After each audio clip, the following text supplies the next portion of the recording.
In China, the 19th century, often called the Long Century, spanned from Emperor Jia Qing's ascension in 1796 to Puyi's abdication in 1912. On May 18th, the British Museum introduced a brand new exhibition, China's Hidden Century, which for the first time truly delved into the concealed aspects of the 19th century China. With contributions from over 30 landed institutions, showcasing more than 300 artifacts, the exhibition explores 5 main themes: court, military, artists, everyday life, and global Qing. The curator is the distinguished Chinese art scholar and director of the Chinese section at the British Museum, Jessica Harrison Hall. Hi everyone, I'm Leah. My girlfriend and I visited the British Museum almost right before this exhibition ended, and we took some photos. If you are interested in this exhibition but unfortunately missed it, maybe watching this video can give you some insights into the late Qing period in China. Due to our limited time, we'll provide brief overviews of a few sections: court, military, everyday life, and global Qing.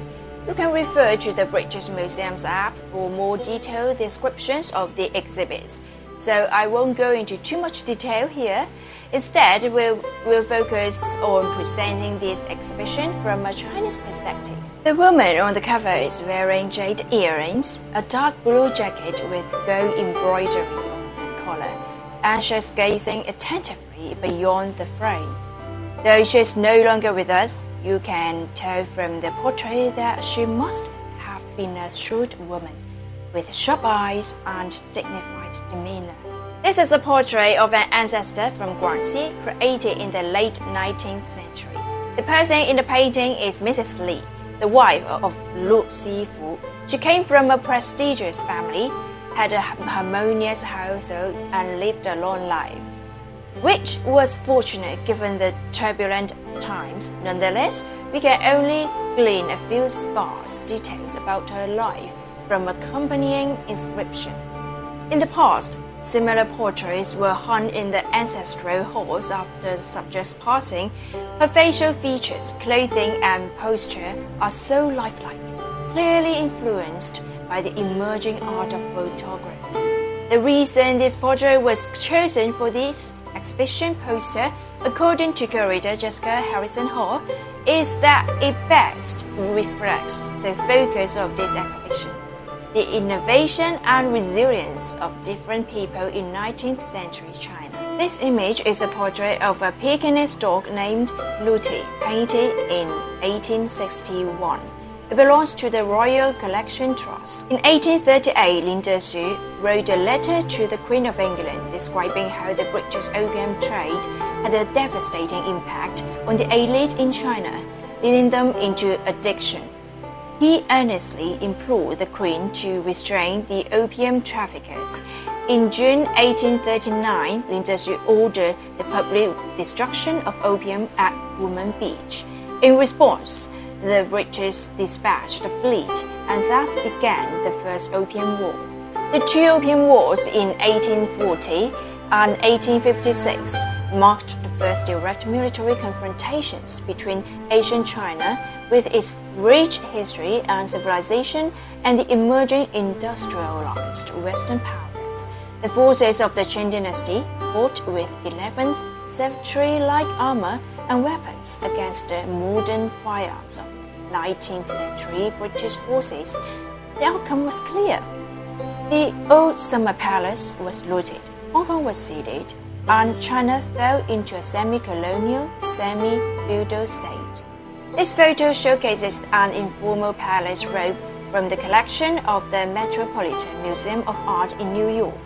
Between 1796 and 1912, there were 6 emperors who ruled: Jiaqing, Daoguang, Xianfeng, Tongzhi, Guangxu, and Puyi.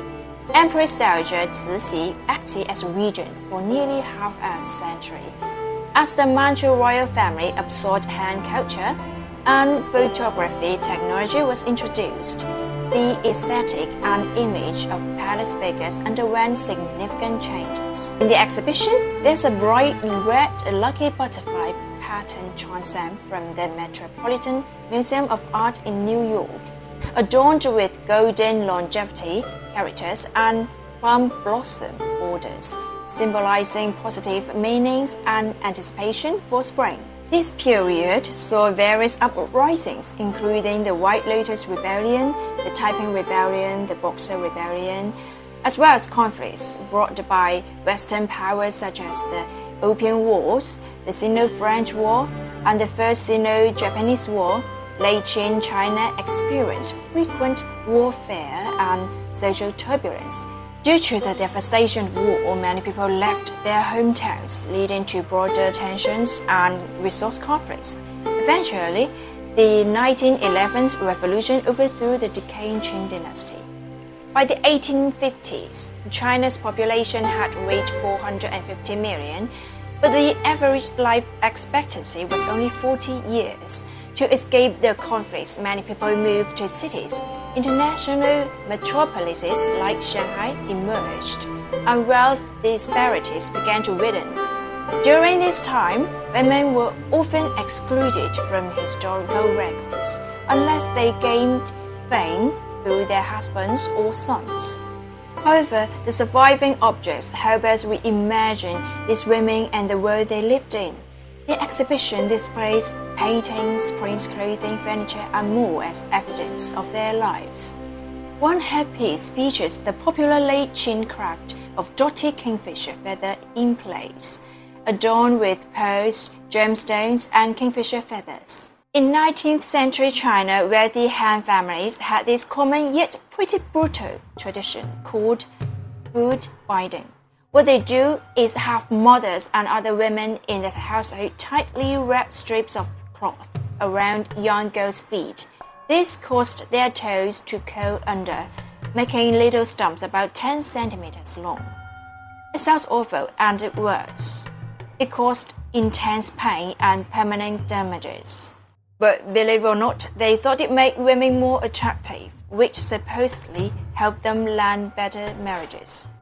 The lives of commoners were often overlooked. Surviving in turbulent times was no easy feat. For centuries, straw raincoats and bamboo hats have symbolized the fishing and woodcutting culture. But the hermits, rural villagers, or later those working outdoors in urban environments in roles like porters or cleaners, they would use these to brave harsh weather.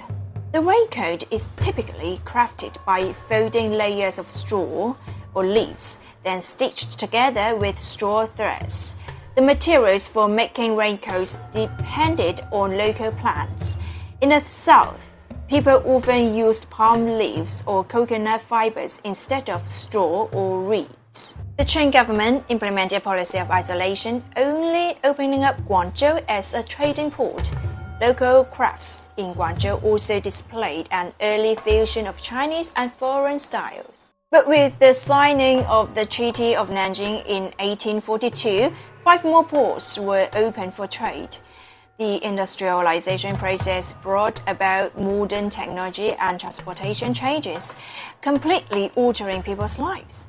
Inventions like electricity and a new postal system changed the way people worked and communicated. So that's all for my introduction to this exhibition. Hope you enjoy watching this video. Remember, if you are interested in Chinese culture and enjoy the content I made, feel free to hit the like button and subscribe to my channel. See you next time.